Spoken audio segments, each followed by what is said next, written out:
Good evening, Supreme Master Ching Hai, ladies and gentlemen. A very warm welcome to you on behalf of the Singapore Initiates. I'd like to thank the Supreme Master for being here and kindly accepting our invitation to come to Singapore to deliver tonight's lecture. As a token of appreciation, we would like to welcome her with 3 local dances as follows. The first is called the Malay Welcome Dance.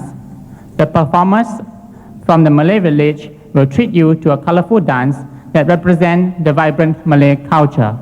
The dancers will enthrall you with their graceful movements accompanied by the Malay drum called the kompang. Let's put our hands together and welcome them.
Thank you. Terima kasih. The next dance is called the Bhangra dance, which originated from Punjab, India. It's a dance of joy and celebration during the harvest season. The Punjabis will beat their drums and wear colorful costumes to add to the festive season.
Now it's my great pleasure to invite Supreme Master to give us a lecture.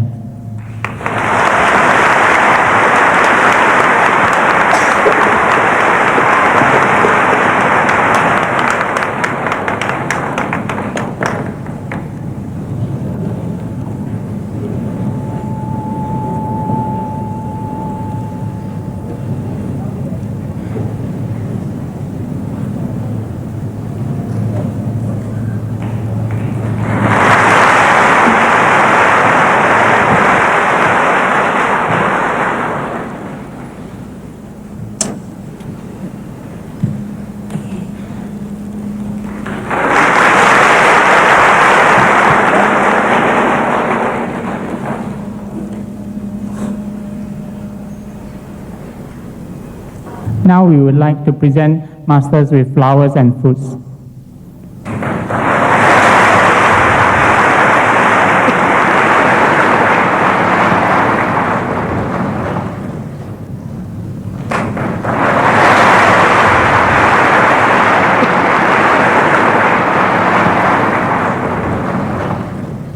Please notice that these are vegetarian children and they are very healthy and happy. Thank you. Thank you. Also, you may not see them, but the parents are also vegetarian.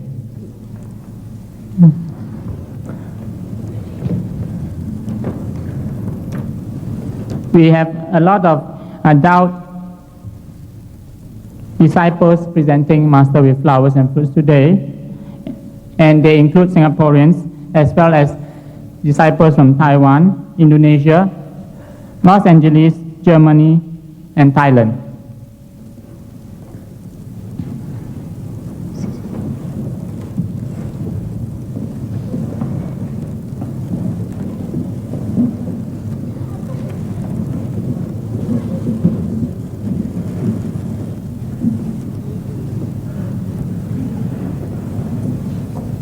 Korean, forget her.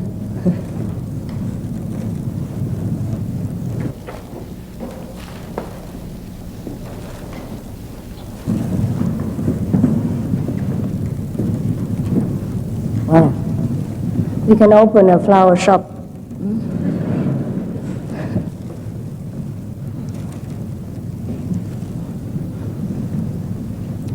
Thank you, thank you. Thank you so much. Where do these flowers come from? I thought they don't grow them in Singapore. Do they? Do they? They do? Do we have land in Singapore to grow flowers?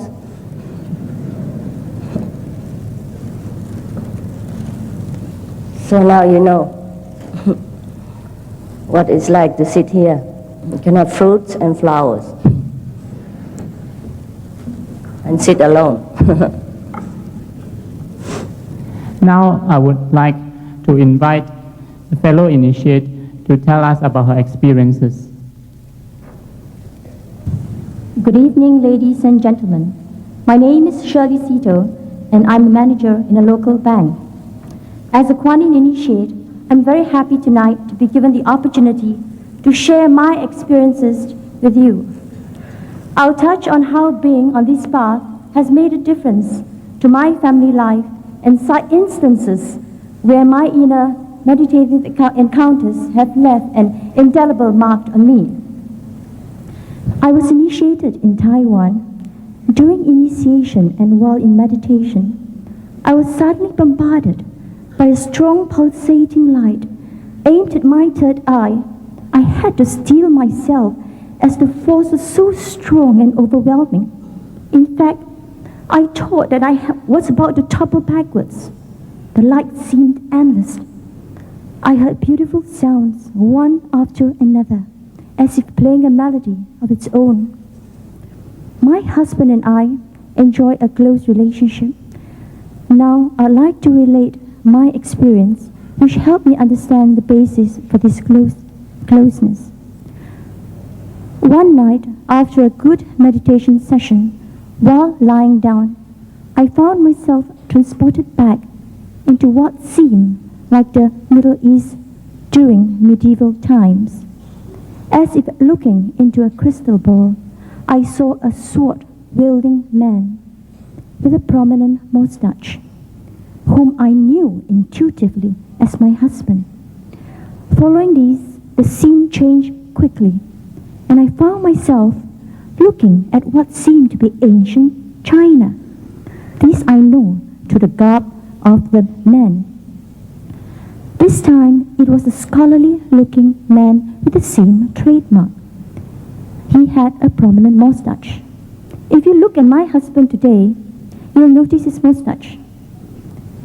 He has the bearing of a Chinese scholar and a fondness for swords. It seemed as if my meditation has allowed me to see into the past, and now I understand that the continuation of our relationship has been through many lifetimes. On other occasions, while lying down after meditation, I felt my body grew lighter and the room lost its solidity and became ephemeral. In the next instant, I was catapulted into this long, bright tunnel. At the end of it, I found that I have arrived in a strange land, all peaceful and quiet. I had also the opportunity to fly in what seemed to be a flying carpet, to see strange cities, to all white and glowing. I sense a profound peace there. There are many more instances in which the blessing of the Master has been keenly felt by both myself and my family, but I will not dwell on them because it will take too long. Suffice to say that on this path, we are blessed with both outer and inner experiences. Master's power indeed works in mysterious way, beyond our human intellect. I'd like to sincerely thank Master Cheng Hai for initiating me and my family. Thank you.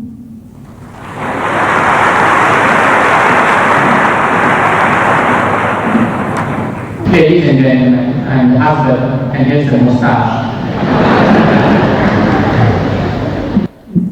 May we welcome Master Cheng Hai to give us the lecture now.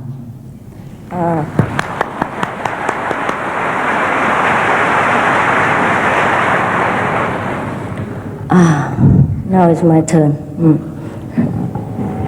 Thank you so much for everything. Flower, fruit, cakes, for yourself. And thank you for the beautiful dance. Are they all from Malaysia? Oi! Hello? Are they from Malaysia or Singapore? Imported or exported? Imported? Huh? Singapore, really? Nice. How are you? You comfortable? Yeah? Okay. It's beautiful in Singapore anyhow. No complaint. The weather is so fine. Just perfect. And you like to dance, huh? You do? I didn't know Singapore people can dance so nice like that. The only time I saw Singapore people dance last time, there was something like a workout time, Singapore, something like that. And they were wearing short pants and sweating. And I thought it was very nice already. I didn't think it could be so nice like this. Before I came to the lecture, some mysterious angel without wings bought me some clothes, like one similar to the dancers, and they thought they expressed the wish that I should wear them, because here the Malaysian people wear like that. Yes, I said I thought I'm in Singapore. I said, oh, yeah, but we are Malaysian here, you wear Malaysian clothes and people will like it better. I said, sure, I would like to. I'd love to do that, and to make sure that I know how to wear, because there's hat and cap and all this kind of thing. To make sure that I know how to wear them, they even bought me a big book of catalog, all different design for marriage couples.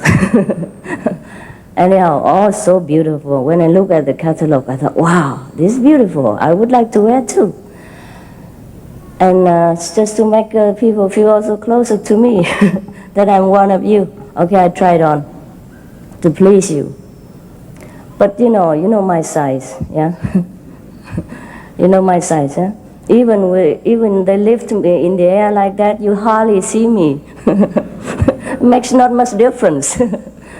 Luckily we have the tall guy, and when they put me on their shoulder, then you can have a little glimpse. Otherwise, you probably cannot find where is the Cheng Hai. Okay, so you know my size pretty well. Now, they bought me perhaps queen size clothes.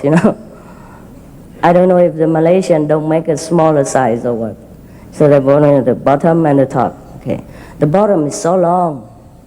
So when I put them on, I look like, those scarecrow on the field, And then the top, when I put them on, because the shoulder pad's so big and so large, I look like a mushroom. So I thought, what can I do now? Even if to please the Malaysian people, I cannot go on like that. Because I look at the catalog, they look so beautiful. And when I look at myself, I thought, no, if I wear it like this, I will risk to damage the reputation of Malaysian custom. So I thought I better just wear this. So just to make you laugh for a little while. But you don't laugh. It's not funny. Laughing is good for you, you know. Especially in Singapore, people need it. I will go into the serious business immediately, so don't worry. So what you want to hear? Huh? Any idea? No. If you don't want to hear, then we could just sit together like this and stare at each other, you know. People do that. People do that when they first fall in love, don't they? First time they met each other, just stare at each other like that. And after marriage, 10 years, they stare also, but different direction.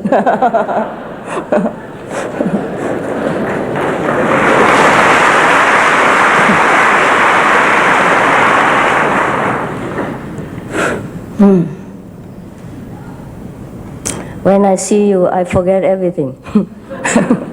That's the trouble. Now when you saw me coming with all this Satan chair, you probably think I am a very great person. But in fact, I'm very small. That's why I had to be lifted so high.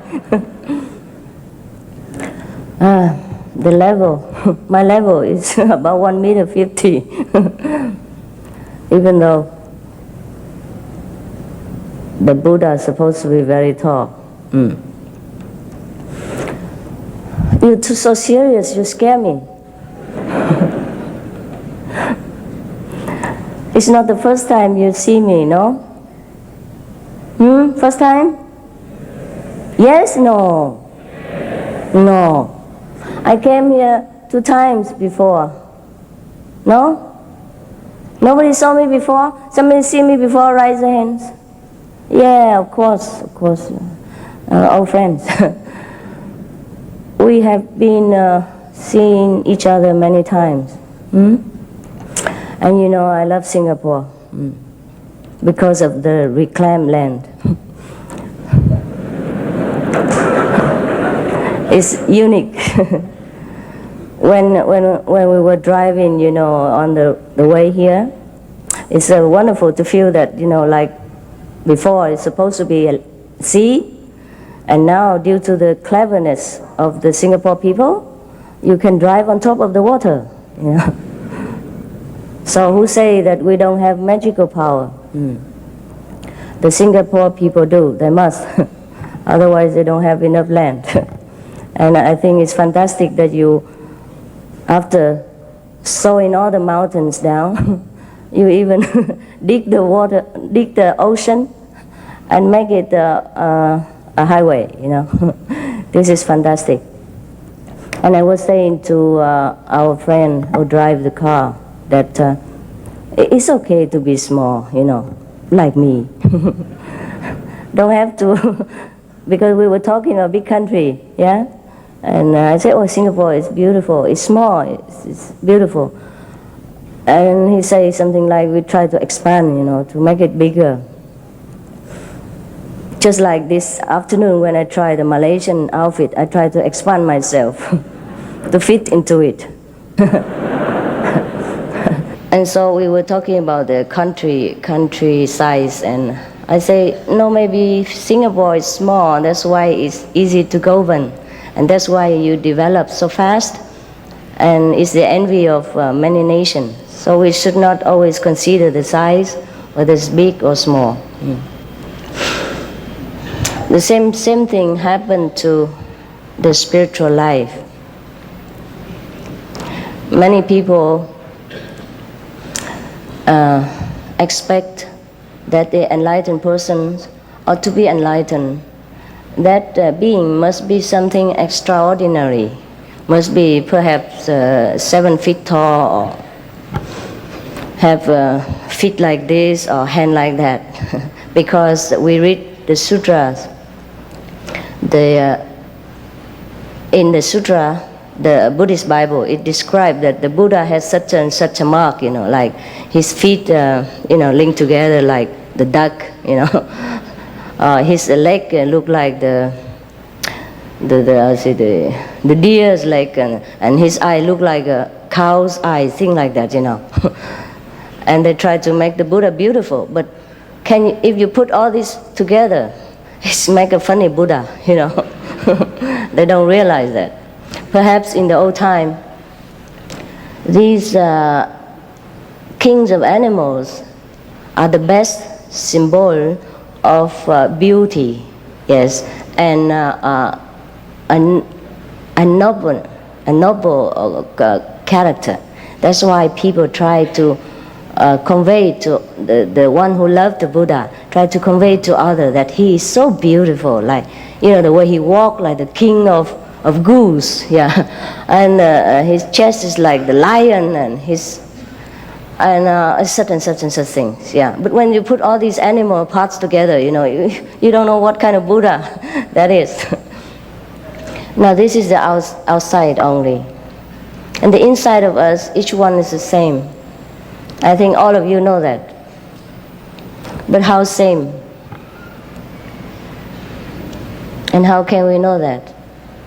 And this is a difficult question. Even though it is very easy, but it is difficult.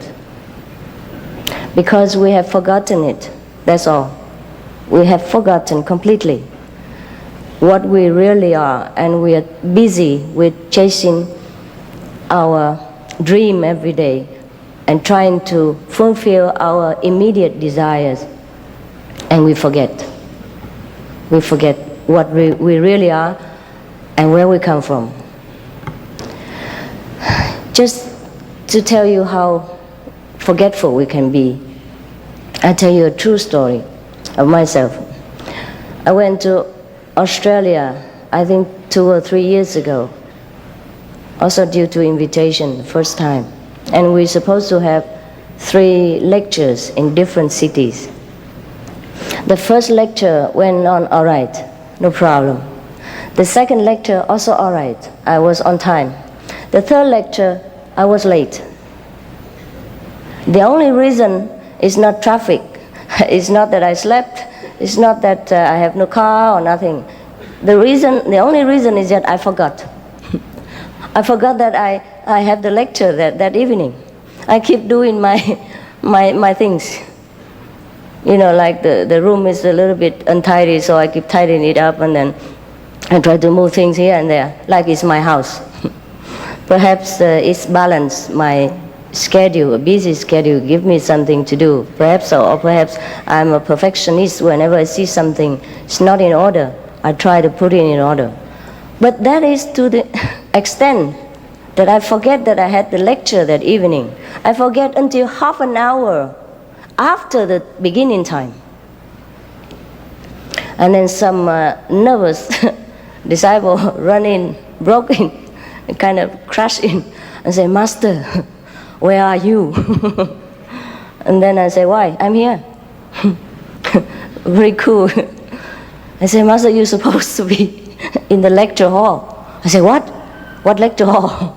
I really completely forgotten. I guess nobody as terrible as me, but perhaps we do forget sometimes. You do or not? Sometimes you are engrossed in some other business and you forget the main purpose of your goal that day. Did that happen to you sometimes? It does, huh? Okay, so now. And then, of course, I had to rush and apologize to the people. I feel really terrible. And I promised to God that, you know, if He make me lecture again, He must put alarm clock for me. So from then on, you know, I always put alarm clock everywhere. And whenever the lecture, you know, I set it on everywhere so that I will remember in case I forget. How can you forget a lecture? Oh, I even don't understand that. But that's what I did. So now, if we are here too long, 1 life, 2 life, 100 lives, then of course we forget even more what the purpose of our coming here. Some of the people, they sometimes die. They die temporarily for like a few minutes or 20 minutes even. Clinically dead, declared dead by the doctor. Stop breathing, no pulse, etc. But then after they come back, they told many stories of the other life beyond. And then they also remember why they came here for, what for they came to the earth. But many of them, most of them, forget immediately what they have seen in heaven or what they're supposed to do in this life. They know that they have seen the purpose of their life, but when they came back here, they came back to this life again, they forgot. They just know that they know, but they don't know what. The Chinese have a saying that before we are born into this world again, the king of neither world will give us some soup, a kind of hot drink, maybe chocolate or something. That is supposed to make us forget completely our past life and start anew. Many of us promise that we come here, if we are given the chance again to be human being, we will do this, do that, and others. And we will go and practice and meditation, and so on, and then we get enlightened, and then we dedicate all our life and energy to serve mankind, etc., etc. And we really meant well. But because of this soup, this, I'll say, forget me not soup, or forget me soup, everybody forget. So the only thing for us to remember again is that we must open the gate of secret knowledge. Without that gate open, we can never ever peep beyond this world. And the only thing we know is this material existence and all its suffering, joy, and temporarily other things. And we would forever identify ourselves with this physical appearance and suffering with it.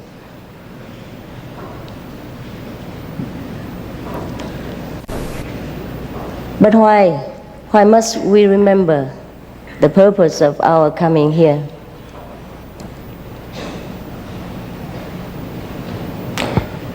Not because we have promised to do so, but because if we don't remember, we must come back again and again and again until we remember, until we fulfilled our mission in this planet. And then we can go to higher existence or remember our original great position in heaven or in nirvana.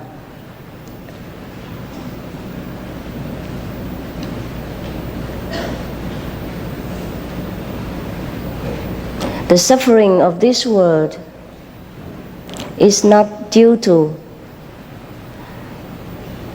only the war. The war is not the catastrophe. It's not the lack of food and all this. But the suffering of this world comes from ignorance, because we don't know our mission, our purpose. We mistaken the playground for home and overstay our due, and sometimes suffer the cold, danger outside the house. But even then, the Buddhas, God Almighty, always try to look for us, for the lost children, for the ones who love to play and forget to go home. Therefore, the Buddha sometimes come down, endure the suffering of the human existence, endure a humiliation of the petty physical life in order to find the lost children, to bring them back to safety before it's too late. Because any house, doesn't matter how solid it's built, one day it must be demolished by itself or by some other elements or some causes, or have to rebuild a new one because it's too old. This world is a big house, very beautiful, very solid house, but it's not permanent house. That's why the Buddhas, the saints, like Jesus, Mohammed, etc., they came down to us, extend their blessing to us. We walk one step, they walk 100,000 steps to receive us and forgive our mistakes, cleanse our past unwholesome actions, and teach us the new kind of life, new beginning, or better speaking, and lead us back to the original way of life, the way we must live, the way we should carry out our life. Because up to now, all the cells in our body, all the nerves in our system listened only to almost negative orders from our information center.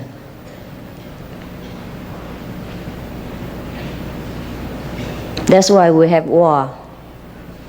That's why we have assassination. That's why we have,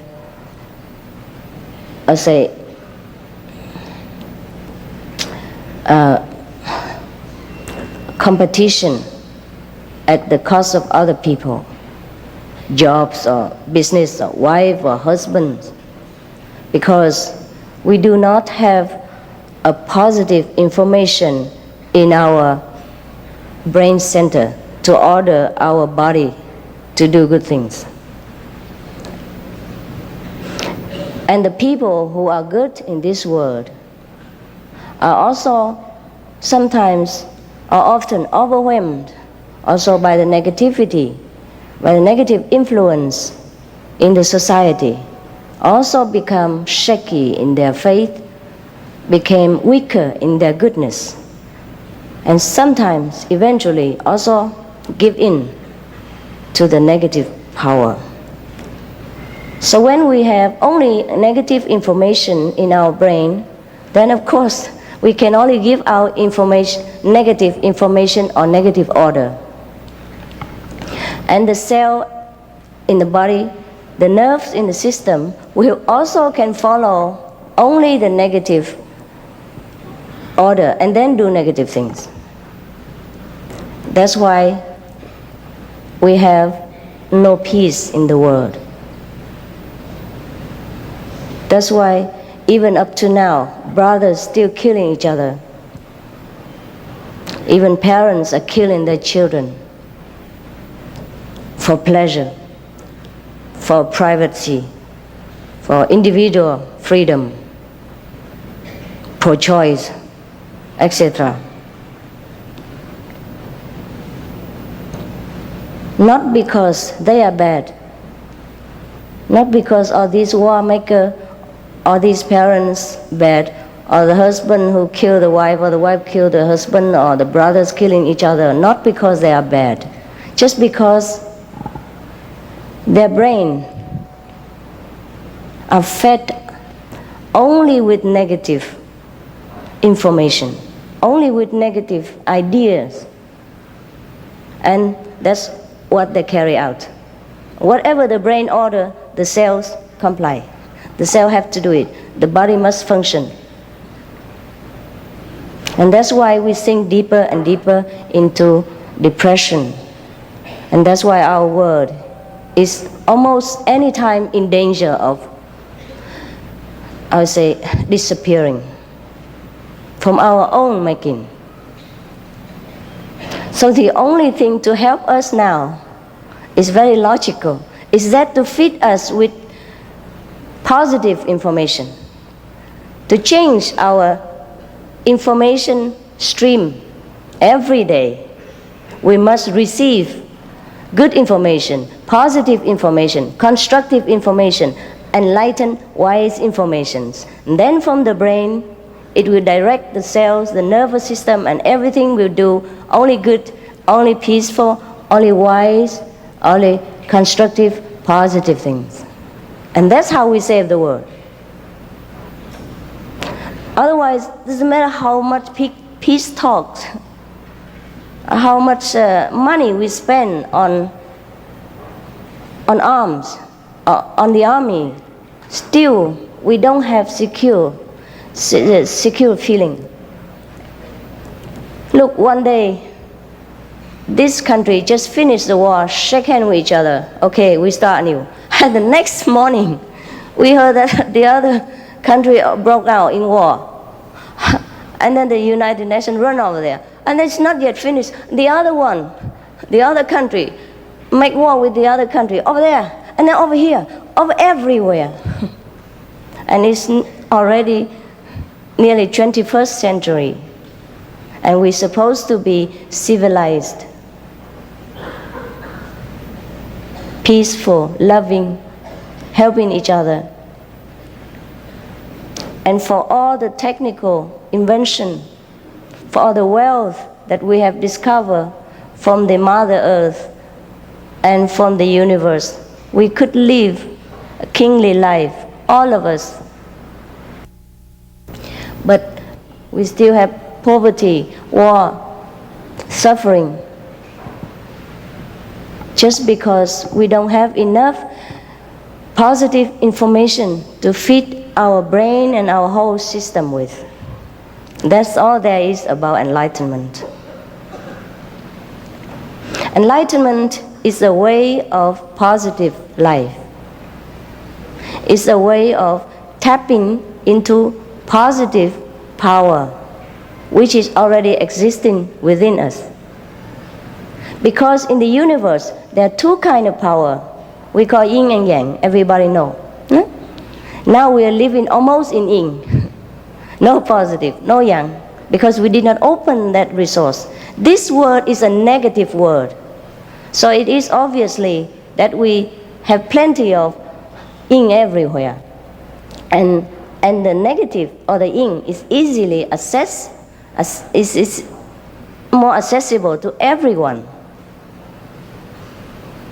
Except when we are wise enough to turn also into the positive department and draw therefrom something for us for everyday supply. Then we are balanced. Then we can do wonder to the world. And of course, there will be no more war, no more suffering. That's why we said earlier that the suffering in this world is not due to any individual or nation. It's due to the ignorance of us, the earth people.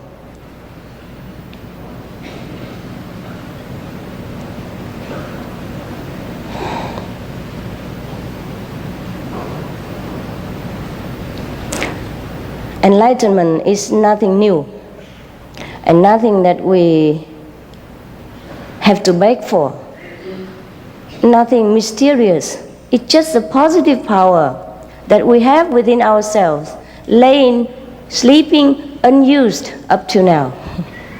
So if someone to remind you where to look into and how to use it, and that is called enlightenment. And that's why it can be immediate. Because if you have something in your pocket or here, you can take it out right away. There's no need to go to the supermarket to buy it. That's why it's immediate. As long as you want to accept it, it will be right there. And I will show it to you that it is immediate. And you can use it right away.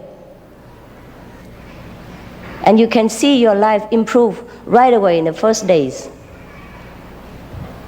Some people feel like they are born again right at the time of initiation.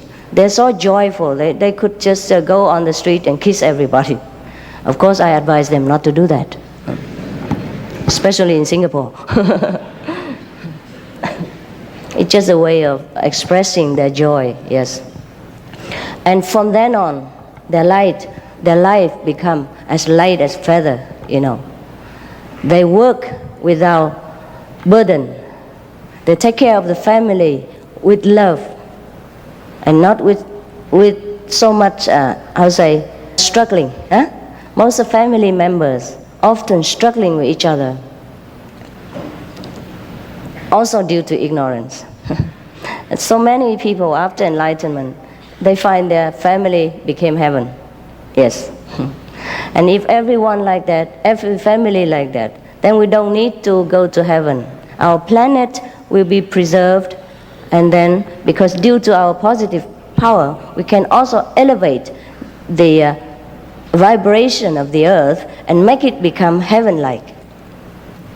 The only difference between heaven and this earth is the vibration, the frequency. The frequency of heaven is fast but smooth. The frequency of the physical world, such as our earth, is gross, is rough, uneven. That's why sometimes we have disaster, earthquake, and all kind of,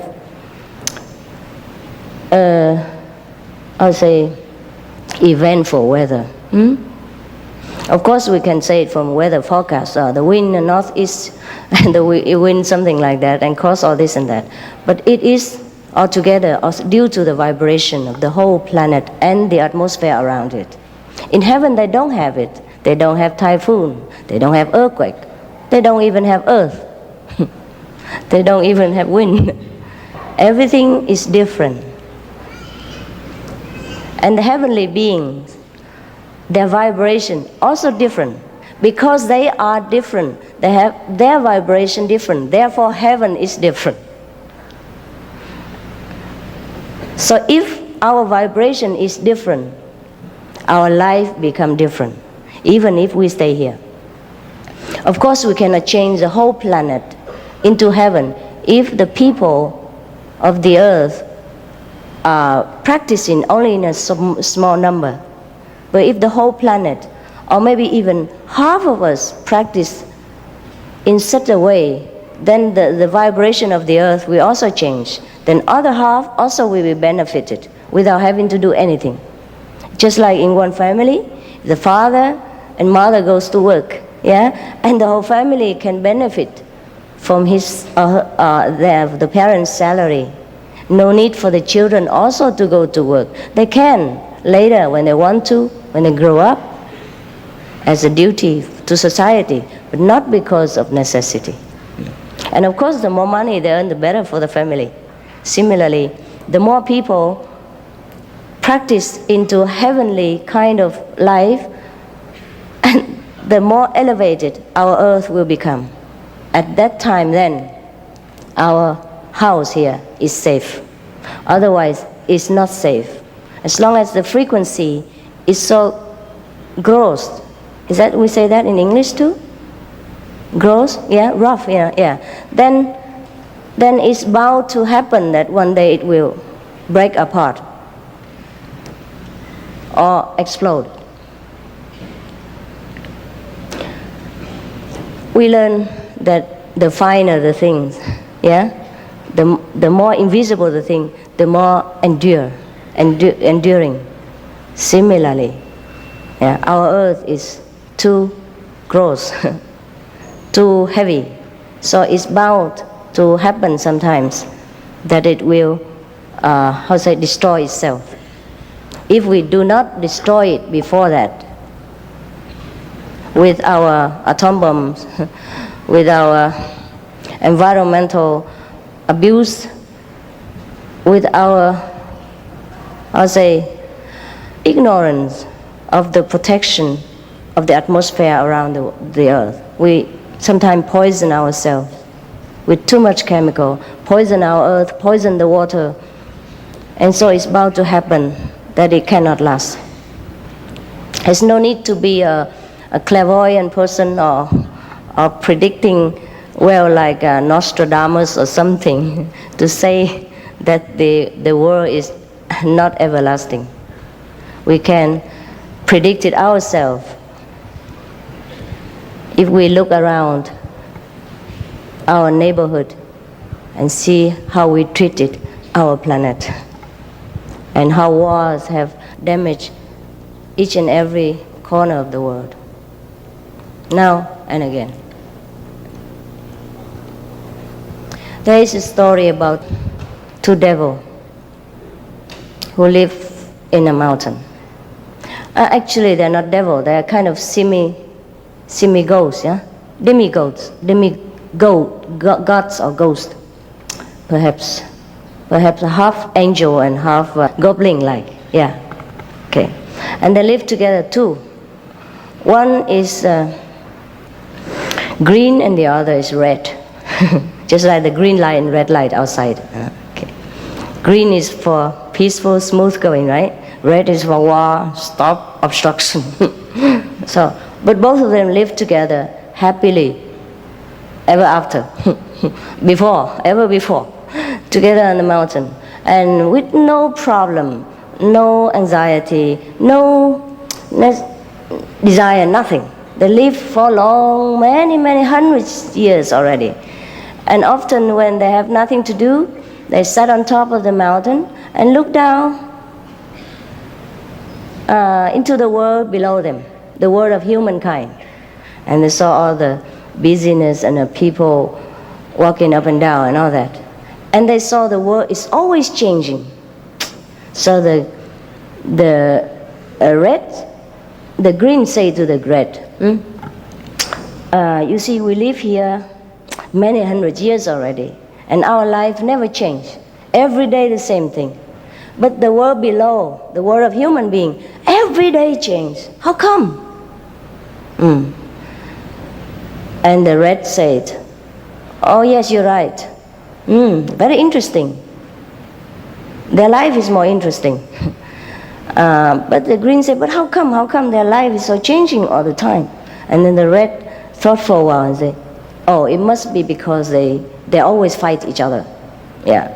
Because they build a building beautiful and big, and next day they fight and they demolished it. And then they build another one and then have war and destroy again. And that's why the world always have something to do. That's why the world is always changing. So now, if our world here, the two of us, too peaceful, too boring, I think we have to start fighting with each other. And that's what they think. That's what the red think. And the green say, no, fighting, we are good friends. We've been friends for many hundred years. How can we fight each other? But the red say, if we don't fight, then we never have any change. Our life is always going on like this, and it's boring, and we don't make any progress. So let's fight. So the green say, no, I cannot do it. No, we are friends. But the red insists, say, from today, you are my enemy. That's it. Declare war right there and then. So, and then he left. He don't live with the green anymore. He moved to the other side of the mountain and sat there alone. Prepare for war.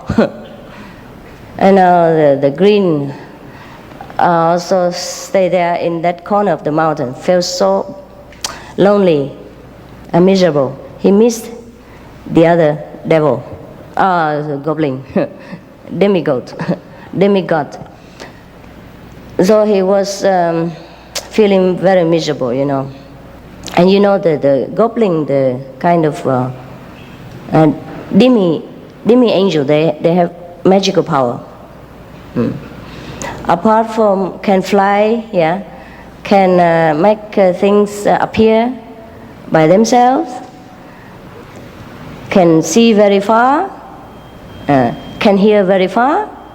They also have a long nose, which can stretch to no limit.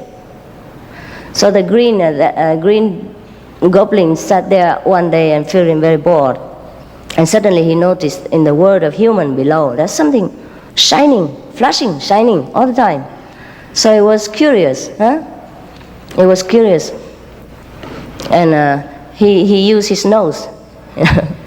He make his nose long, he say, grow longer, grow longer, grow longer. And then the nose keep growing long, long, long, long, and then pierce into the world below, where the shining and flashing is happening. And then the shining and flashing came from the clothes of the princess of that city. And it happened that the servants were hanging her clothes outside to air it. And her clothes have gold thread. So and also some jewelry studded with diamond, rubies, and etc., etc. So it's glittering in the sun. That's why it was shining and flashing. So now the servants say to each other, "Oh, her clothes are so beautiful, but so many. Now we don't have enough bamboo pole to hang. What to do?" At that moment, the nose of the devil, the goblin, just arrived on time. Did you hear this story before? No? Oh, I'm glad. So and then the servant thought, "Oh, we have a long bamboo, enough to hang the rest of the clothes on it." So they put the rest of the clothes of the princess on this green pole, and then happy went inside. Eat some chapatis. So now the goblin, the green goblin, suddenly felt so heavy on his nose, so he was scared. He immediately, pulled his nose back to the normal size, and then there come all a bundle of glittering clothes at his feet, and he was thinking, oh, must be a lucky day. So he tried on, and beautifully it looks. So he was proud and marching around himself alone. And then it happened that the red came over. He wanted to start a fight, to progress. But then the green said, "Look here, I have some new clothes, beautiful. And I saved some for you, half of them for you." And the red was looking with contempt, saying, "Look, I don't wear these kind of ridiculous things. Only crazy people do, like you." He wanted to start a fight, so he talked every nonsense. But the green is always green, so it's very cool. So he don't pick on it. He said, okay, fine. If you don't wear them, I do no harm, leave them there. It's all right. So the red don't know what else to do. So he went home. But actually he was very, very jealous of the green. And so he tried to get some clothes for himself. So now he also put his nose very long down into the palace and waiting for some clothes to be hung on. But it happened that the samurai, at that time they are practicing swords together. And when they saw such a long things coming, they said to each other, "What's that?" And the other said, "It must be the new invention of the enemy trying to attack us. Let's kill it first." Oh, okay, then pack with the sword. And so suddenly the red felt so sharp pain, and immediately he pulled back his nose to the normal size. And then here it bled, and he cried and cried so much. And then the green heard his crying and came over. Said, "What happened? What happened?" And the red was so embarrassed and angry and cannot say what the truth is. So he said, "Leave me alone," and things like that. "You don't bother me." And so the queen said, "No, I don't bother you. I just want to try help you. It's bleeding. Look here. I know the medicine. I put it on. It will stop right away, and your nose will become beautiful like before. Otherwise, you have a big scar here, a big hole there, and then it will be very ugly. I just want to take care of you." And so the red, after all, feel touched and said, all right. And then he cried his heart out. He said, "Oh, it's really hurt. Please, quickly, help me. Make it better, quickly." And then from then on, of course, they make peace together because he had enough with fighting. He thought, okay, fighting is no good. He learned the lesson of peace. From then on, they wear nice clothes and drink tea together every day, and no more war. But our world has not learned this lesson of love, and it is a sad affair. So now, instead of always writing on the newspaper, criticizing the government of this and that country, scolding this and that dictator, or telling the army what to do, because it has not been any use up to now. So instead of doing all this, or apart from doing all this, still we have to find a way out for ourselves before it's too late. And the only way out is the so-called enlightenment. And enlightenment is only getting back the positive information that we badly lack.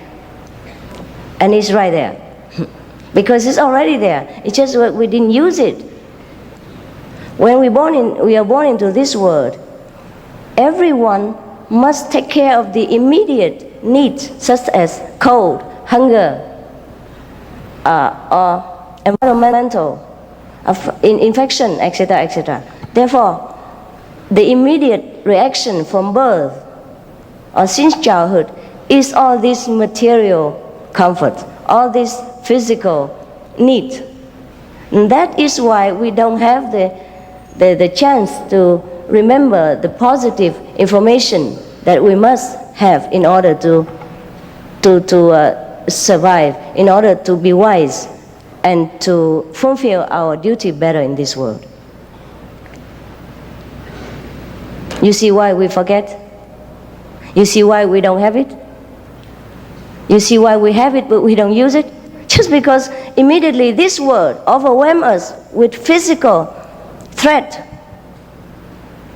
So that the immediate reaction from us is that to protect ourselves, the body, see? Feeding, drinking, clothing it, building house, buying more blankets, and getting a big car so that we can move around, building a big road so that we can drive the car on, etc., etc. All this physical necessity immediately from birth overwhelm us and take all our time up. And that's why it became a habit to us to preoccupy ourselves with physical needs alone. And that's why we forget further and further, more and more about our other positive side of nature. And that's the only secret. Does it make sense to you? Okay, thank you.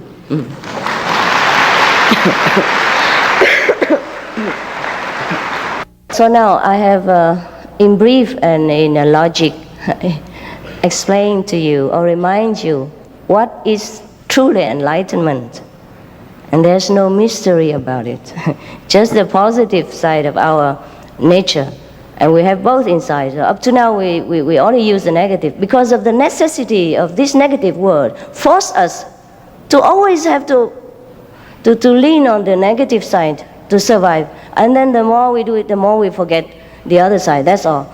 But that is the thing that we should not do. Because without the positive, we can't even take care of the negative well. Without the driver, you know what I mean? The car, doesn't matter how good you take care, it will not move. And it will move all wrong way around, killing people if it does. So now the driver must wake up. I wake him up and tell him to drive the car, drive properly. And that is all there is for enlightenment. Because the time is late due to your working hours and regulation of this theater, so I will not go on and on anymore. And perhaps you want to ask me some questions, then please do. And then I can continue further to satisfy your inquiry. Will I be liberated if I practice the Kuan Yin method? Of course. What else do you practice the Kuan Yin method for? Huh? Not only you are liberated, many of your generation, of your relatives and friends will also together be liberated when they leave this world, or if they already left this world. The power is incredible. Master, you said that you can show us immediate enlightenment. How can I get initiation? When can I be initiated? Immediately after I finish my job here. You go outside and put your name down, and later people will call you. And when I am free here, I go and tell you, okay? And immediately, I mean it. As soon as you sat down, I will knock you out of ignorance, of course. Yes, be quick, huh, brother? Master, I understand that there's a method called a convenient method. Is it the same as the Kuan Yin method? Not exactly, but it offers you also a taste of enlightenment. And you can continue to practice that every day without such a strict regulation as a pure vegetarian diet or a 2.5 hour a day, thing like that. You can meditate half an hour every day or 1 hour apart, or 20 minutes, whatever you like, and eat the vegetarian diet as conveniently as your position or your situation allows. So that's why we call it convenient method. And you also have enlightenment, but it's a small kind of vehicle. You can only liberate yourself alone. And the Kuan Yin method will liberate many of your relatives and friends, up to 7 or even 9 generations. The people you don't even know, your ancestors, etc. And your next generation, your grandchildren are not yet born, etc. Because of the blood link, they will also be free. Master, when I'm the host and I have to take some friends out for lunch or dinner and they are not vegetarians, should I order all vegetarian dishes to eat as I'm the only vegetarian? No. You order what the guests want to eat. We don't impose our lifestyle on other people and impeding their freedom. It's their choice, okay? Master. If they want to, if you ask them if they want to try vegetarian also, fine. If they agree, if they're happy with it, just tell them once in a while you try, if you like it, okay, fine. If they don't, then you don't do it. Master, after initiation, can I still continue to repeat the Guru mantra, Shiva mantra, and so on, and visualize the divine form of my religion, which I'm used to for the past 15 years? Sure, you can, but I'm afraid it's too many, and then you will take the whole day long to recite. Master, please advise me how to access to the first level of the kingdom of God, or what must I do to start? The first level only? Your arm and solo? Huh? Why don't you go to the 5th at least with me?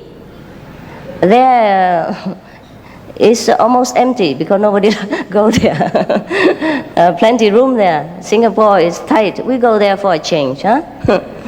A lot of palaces, no traffic light, no jam. The first level is nothing to aim for, brothers. There's only astral beings who live there. Only small heaven and hell. There is only magical power, small healing ability, small clairvoyance talent. That's all there is. And you may live there hundreds or thousands of years, but you come back here again, and who knows where you will be and what you become. So why go to the first level? First level is as unsafe as this world. Yeah? Don't aim to go there. That's only the A, the ABC of everything. We started from there, but we don't go there. We don't stay there. Master, in the first precept of no killing, if a snake is to enter my house, should I kill it in order to protect my family? You don't have snake in Singapore. Don't give me trouble.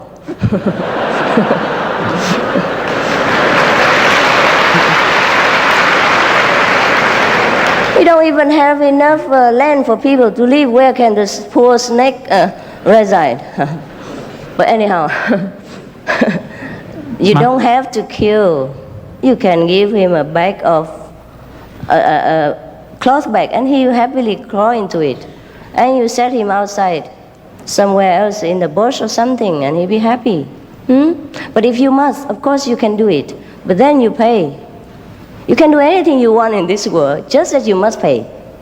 Not in monetary way. It's in karma. See, you kill him, and later you'll probably be wounded somewhere, or have severe headache, or your arm suddenly gone, paralyzed, anything like that. You pay, maybe temporarily or maybe long term. It depends on how great the things that you have done, how much you took from the physical treasure of the Lord of this creation. The more you take, the more you pay. The less you take, the less you pay. That's why I advise the vegetarian diet, because it's the less expensive. You know, even though animal life, a vegetable life also have life, but it doesn't cost so much. Karma doesn't burden you too much. You see, not that vegetable you don't pay. I don't mean the market price. I mean to the Lord of creation. The Lord of creation is below the Almighty God. But if you did not pay to the Lord of creation, you cannot go to the Almighty. That's the problem. Master, why do we have karma? Who determine what is good or bad karma? I just told you right now. Okay. The karma came from our action. That's just the consequence of our action. Just like, for example, very easily. Now, if I slap this man in the front, what happened? He slapped me back, and that's the karma. You see? All right? Master, can you explain the initiation of the Kuan Yin method? Yeah. You explain? No. Can you explain? You know it.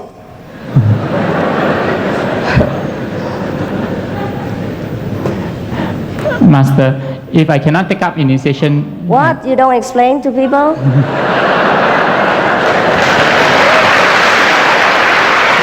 Okay. Like this. Initiation, It's kind of invisible opening wisdom ceremony. No flowers, no incense, no prostration, no Buddha statues, no church, nothing. Only you and your own positive original power.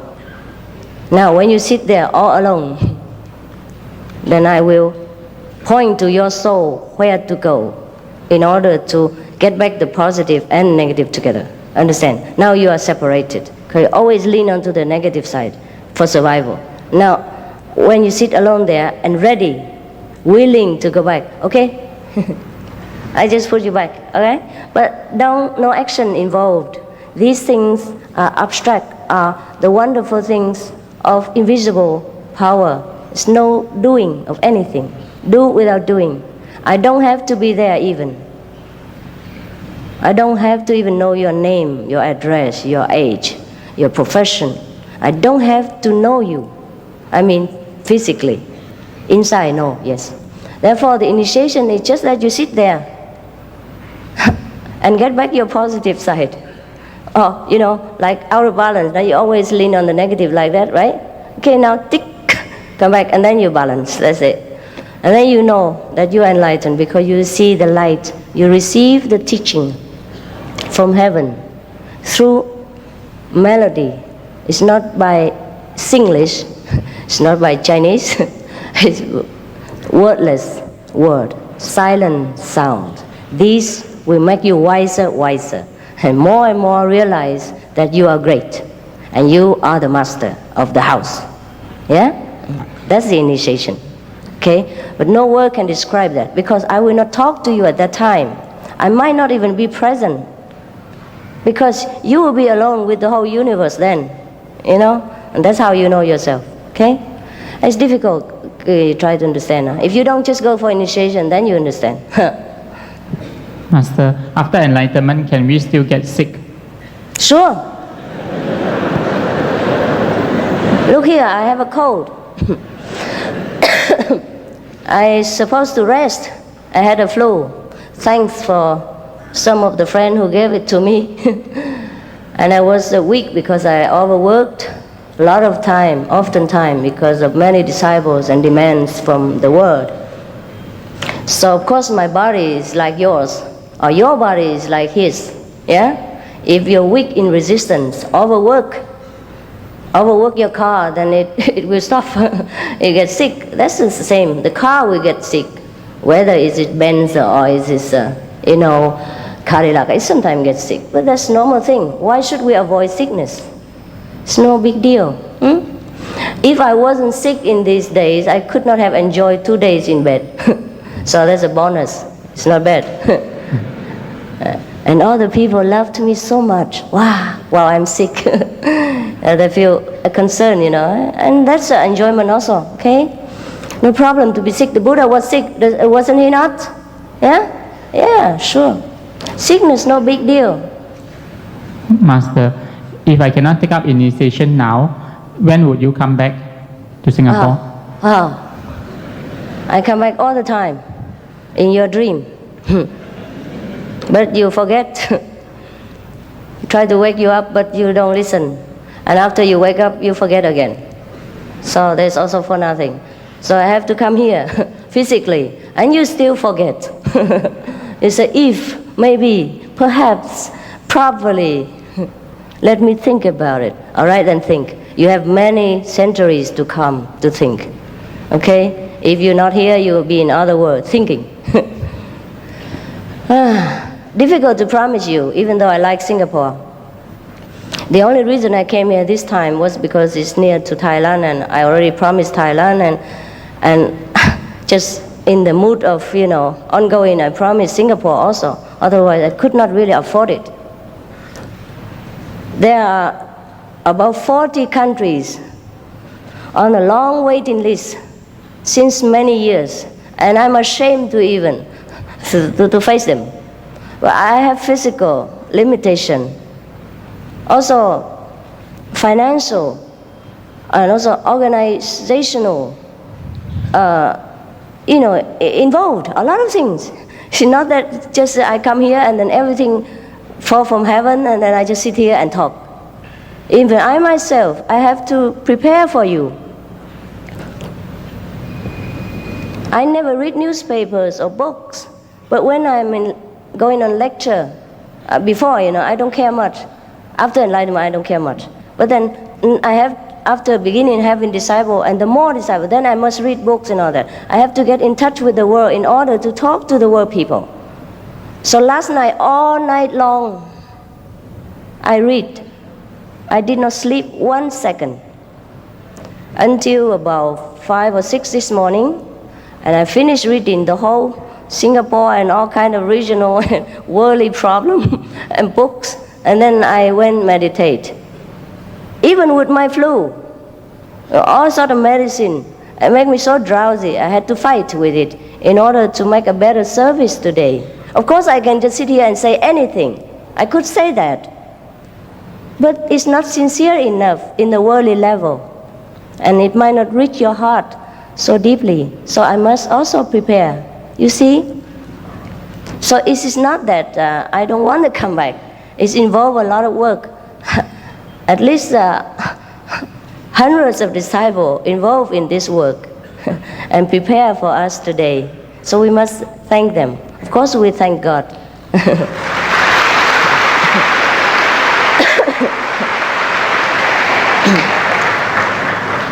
So Singapore, I did not really prepare to go to Singapore this time. It's just, I don't know what this Singapore do that it happened to be that I say yes this time.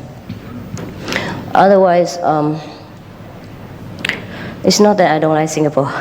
Also the one reason I come here, you know why? Good government. Yeah, truly.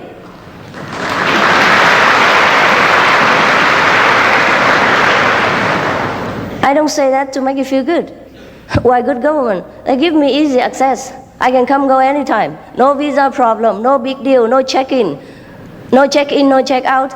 And when I come to lecture, I don't even have to spend one photograph. No personal data, nothing. All the disciples do it.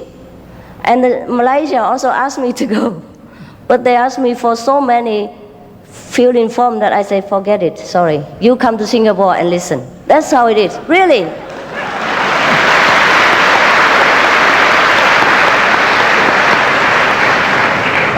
Any Malaysian people here? Is that true what I said? Yes, now you know, huh? Now you know, okay.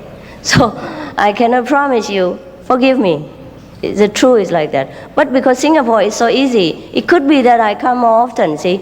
I also did 3 lectures in Thailand, also because I like Thailand, because there it's also free, easy, yeah?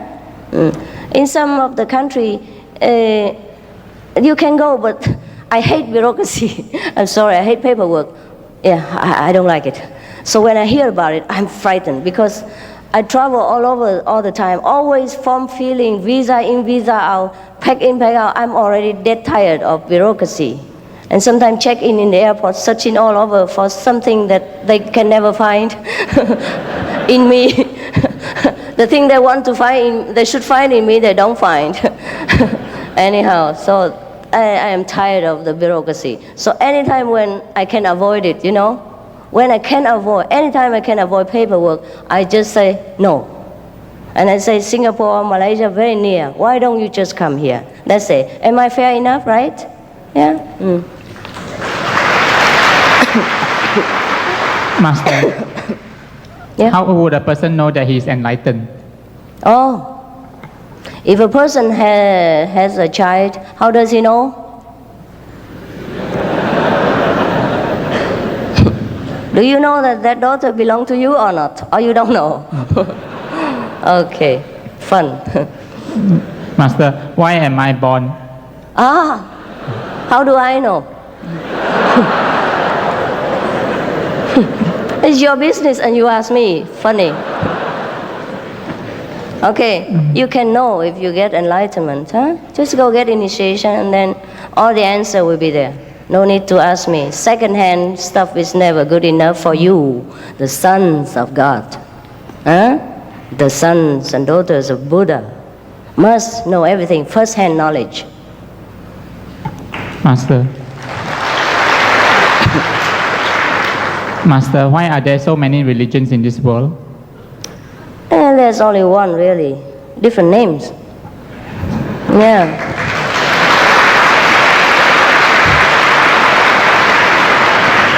If you take time, if you don't believe me, if you take time, study all the religion together, compare them all, and then you know what I mean. Just because people don't study other religion, which is also good, fine, be concentrated on your religion. If you know one religion, it's enough. Because it's similar in other religion. Tell people to do good, don't kill, don't steal, don't worship God, or Buddha is just a name. Yeah, and no religion teach people to do bad thing, or stay here forever and eat and drink and die here. All religion tell you, be good person here and find heaven while you can, right? And everything else is just blah blah, you know, bureaucracy and detail. All right. Yeah. Master, you talk about knowing the way home. Where is this home? Where is heaven and hell? Here. Everything is here. But if you don't know, everything is everywhere. Everywhere is hell. Everywhere is heaven. If you know, then it's heaven. If you don't know, it's hell. That's it. Simple. Master, beyond our world, there are many levels. May I know which level is Jesus Christ on? You get me into trouble. I don't mind other people's business. Okay, anyhow, you want to get every information free of charge.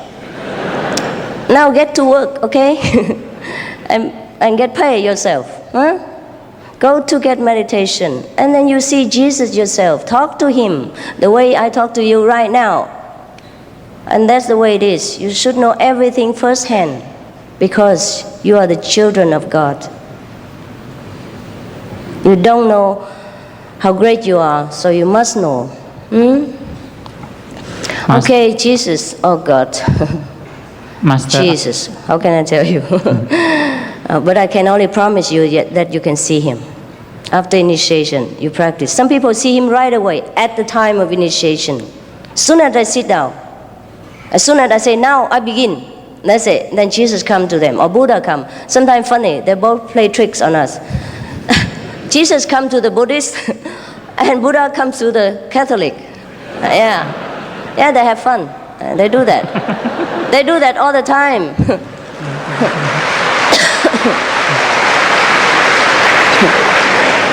So at that time, you can ask him, what is your level, by the way, you know?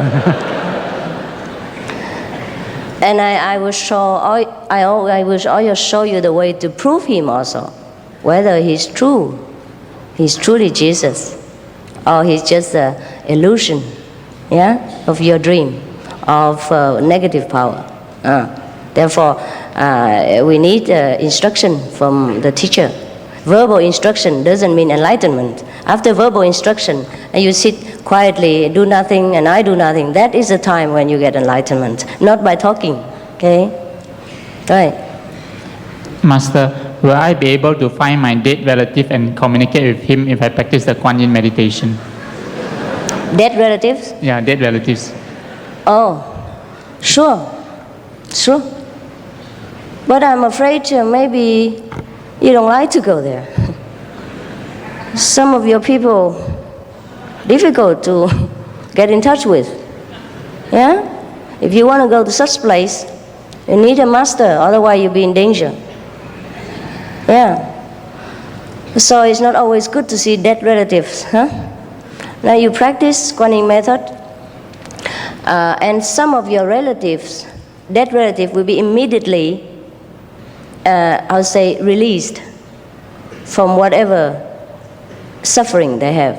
If they're already in heaven, they will go to a higher level of heaven. If they suffer light punishment, they can go immediately, quick. If it's too heavy, then we have to negotiate. Yeah. Then the master must negotiate, or have to suffer for that person. But it won't be too long. For example, if that person has to suffer for 1,000 years, and the master won't have to suffer 1,000 years, just maybe a few hours, or sometimes few seconds, sometimes few minutes, sometimes prolonged, but not big deal sickness, thing like that. So it's not always ideal to see your dead relative. Huh? It's better to see alive relatives and and encourage them before they're dead. Okay? Love them, serve them, encourage them before they're dead. Huh? But you can see them. You can see them. Many of our practitioners see their dead relatives and friends come in to thank them that due to them they're liberated. That is no big deal. No big deal.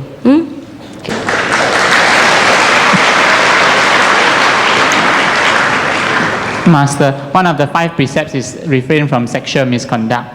How does this apply to singles? How does what? How does this apply to people who are not married? No. What we meant is that if you should be faithful to each other, yeah? But in the case of some of the other religious order, yeah? They may, due to their, tradition, have many wives. And they already had before initiation, then that doesn't mean they have to separate, and take only one. But in the general case, we tell people to refrain from having too many tithes. Because if you have one wife, I think you suffer enough. Oh, sorry, I'm sorry. What I mean is the suffering in, in the heart affair is very heavy for the wife or the husband to bear, and that you don't want to cause to other people, let alone your beloved friend or the mother or father of your children. So that's why we say refrain from having another affair if you're already married. But if you already have before initiation, it's just keep it like that. And better don't let the other two know each other. Minimize the suffering. The less suffering, the better. Yeah, because it will affect you also. You will have bad conscience and a guilty feeling. How can you meditate in peace? When you meditate, you want to think about God. All you think about is the second or the third wife. Yeah, how she wanted to beat you last night because you came late, etc., etc. Or you buy a better clothes for the other one, etc. Yeah, so much trouble. It hurts. That's why. Okay? Yeah. That is called sexual misconduct. Yeah? But in the case of people who are not yet married, of course, in the modern time, I cannot tell people don't do that. You know. Yeah. Then try to be faithful to each other. Yeah, it's good for the heart. Yeah, good for your moral, and good for the trust, mutual trust between each other, and especially good for your health. You know nowadays, huh? You read newspaper more than I do, huh? The letters spell very big, huh? You know, huh? Should I say more? More and more people die from AIDS each day. So take care of yourself, huh? Master, is it necessary to have a quiet environment to pursue spiritual practice? Yes.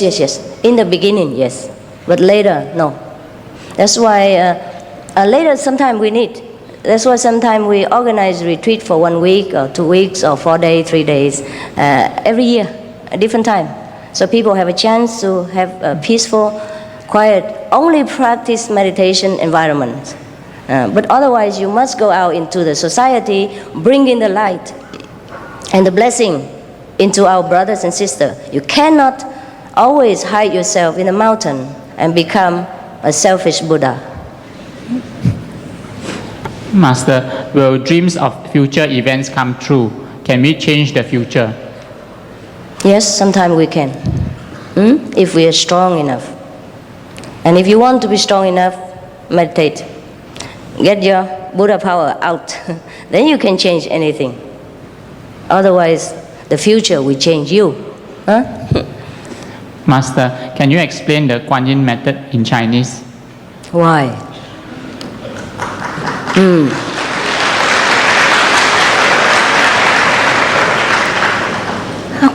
Now I'm speaking English so smoothly. Suddenly I have to speak Chinese. 这个嘛，你就去外面问我徒弟就可以了啊。多少人不懂英文举手，有看一下，然后我就解释了。OK， 好了，就这样子了。就观音法门是这样子哈，就不是一个写下来的法门，就是这样子要说法门，不然的话不知道怎么解释给那个世界人听啊。事实上，这个法门是不用语言的，比方说。要传法给你们的时候，要你们开悟的时候，我们两个就静的，然后自然呢，这个我们两个内在的佛心会沟通，然后在自己会反应这样子，那就是叫观音法门。那反应的时候，我们就会听到佛音啊，就像音乐一样，很美丽啊。我们越听越舒服，越听身体越快乐，精神越充满，越来越有智慧，越聪明，越来越懂啊，然后越来越知道我们是佛这样子啊。那个所以叫观音。观察这个音，这个什么里面的那个音乐了、音流了、佛音了，就所以才叫观音。事实上传法的时候都不讲话的，也许我会叫你怎么做，在哪里做要停一点，都是这样子。不过这些不是开悟的方法，听懂吗？就是一种身体的活动这样而已哈。所以观音法门，要真的修行的话，应该。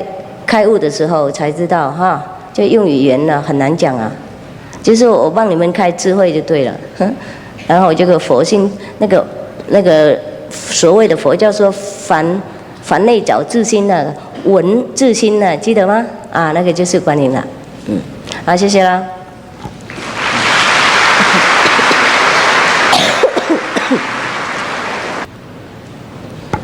Master, if the Kuan Yin method can help me evade reincarnation, how about my karma in my past lives?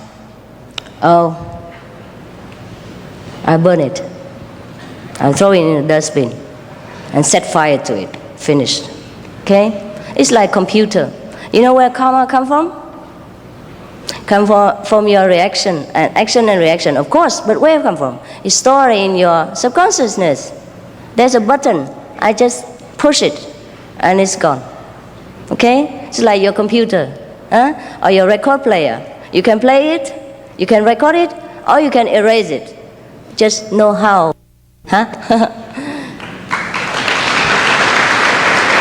Master, is it necessary to meditate 2.5 hours every day? What if someone cannot meditate 2.5 hours, maybe 1 hour or less? Is it all right? Then you die. Sooner or later. 2.5 hours is required minimum to cover all our expenses. It's only 1/10 of the day. 24 hours we devote for the world. Only 2 hours for ourselves. Isn't that enough?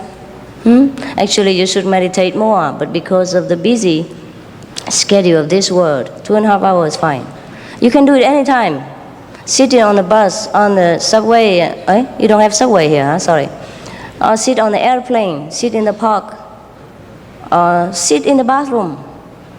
Anywhere you can meditate. And you can add it up, all day. Not that you have to sit straight 2.5 hours. But later you can. Later you can sit sometime all night. You don't feel anything. You feel like just 1 second. Yeah? And sometimes you miss the bus stop. So make sure you know where to get off. It's so easy. You don't believe it. You cannot believe it. So easy. Children can meditate long hour. 6 years old on, sometimes they sit very long. Nobody force them. Children should spend sometimes 10 minutes, 20 minutes only for fun with the parents. Of course, they also have enlightenment then, but we don't force them to meditate too long because they're children. But sometimes they sit longer than the parents because they have nothing to do. They're free. Master, I started practicing meditation in 1975. Since then, I have some minor magical power like healing, foretelling, or even look into the future of my relatives. Yesterday, I read about the Buddha sound in your book. Then I started hearing sounds like E sound. May I know why? You enlightened. 1%. You need 99% more to become Buddha. Okay, this is the moment of small enlightenment. We get it sometimes through very strong concentration or through intense suffering. And then we get some quick light. Also like people who die, temporarily. They saw light and they hear music and sound like that. But this is very small percent. I say 1% is very generous. I don't want to hurt your feeling. Otherwise, this is nothing. Really. Nothing compared to what you will have or what you should have. If you have a proper, way to do it, okay? And then you have every day, more and more. You go from one heaven to another. You travel the universe. You're free any day. Master, usually we have to take how long to get enlightenment? May I know what does it depend on? How long do we need to get enlightenment? Oh, depends on many things. First, depends on the proper meditation method. For example, our brother just now, he also meditate, but in different way, you see. Yes. And it depends on your teacher whether that person is capable to lead you to enlightenment. Never mind talking about long or short. If you get a good teacher, you get immediate enlightenment. If you don't get a good teacher, I don't know how long. Very, very long, many lifetimes. Also, enlightenment depends on your sincerity. If you want it or not. If you do want it and you get it immediately. If you don't want it Doesn't matter how much you pretend, how long you sit there until your bottom falls off, you don't have anything. Master, would meditation lead us to getting possessed? Possessed by the devil? Possession? Because of meditation? Yeah, because of meditation. It depends. It depends. If you meditate at random without a teacher, or you choose the wrong way to do it, or you deliberately meditate but breaking the precepts, eating wrong food, or harming other people, then the counter effect will be felt upon you. And that is when you allow the so-called devil to come in to destroy you and trouble you. That is only the negative side of other nature. When we don't want to lean, we don't stand stably, and we keep like this, then it will pull you back to the negative side again. And at that time, it's stronger, it's harder, because it lost you last time. Now it tightened the grip more, and it's difficult for you to struggle out. So that's why, I don't want to just take a lot of so-called disciples so that I am famous and have a big group of followers. You must keep the precept. You must eat vegetarian diet. Understand? Purify yourself. Meanwhile, while meditating, so you don't have side effect. You don't have trouble. And I am responsible for whatever happened to you if you keep the precept and follow the instruction. So nothing can happen to you. But if you don't, even God cannot help you. Okay? Master, I am a sinner. Can I be enlightened?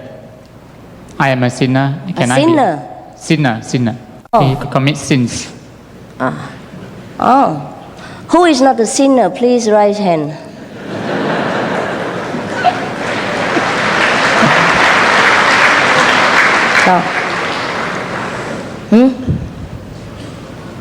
Who is a sinner? Please raise hand. Me also included, okay? Don't worry. No one is a sinner. We just ignorant.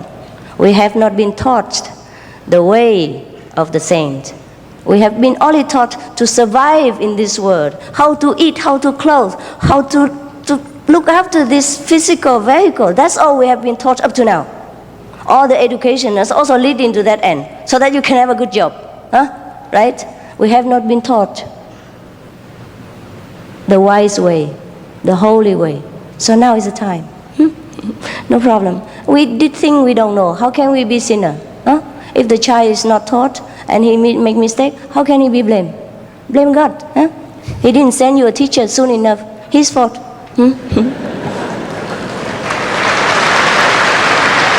By the way, the people who want to be initiated can leave now and go outside and register your name. You don't have to sit here and listen to the question and answer. You can ask me all the time. Master, how do we get immediate enlightenment and eternal liberation while we have to be anxious and to work to make money? Enlightenment is an incredible thing that ever happened to your existence. It will lighten every burden that you have to carry every day. It will get rid of all the obstacles in your way. It will carry you when you're down and sick. It will bless you whenever you are in trouble and danger. And you will feel that you are always in the lap of a mother, so you don't worry. All right, no more? Thank you, Master. Shall we take this opportunity to put our hands together to thank Master? Oh, no need.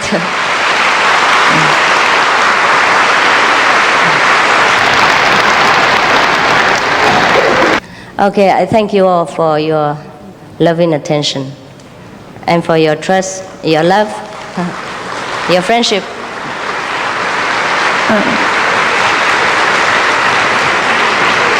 And I wish you all the best things. I wish your country all the best thing and develop more and more, stronger and stronger, have more and more respect of the whole world and the universe. And I wish you, most of all, enlightenment. If not sooner, then later. Okay? Master, there are more than 10,000 people outside waiting to see you. How come? Oh, okay. Now I have to go out and show myself on the chair again. All right, huh? I have to go outside. Okay. 10,000 people outside.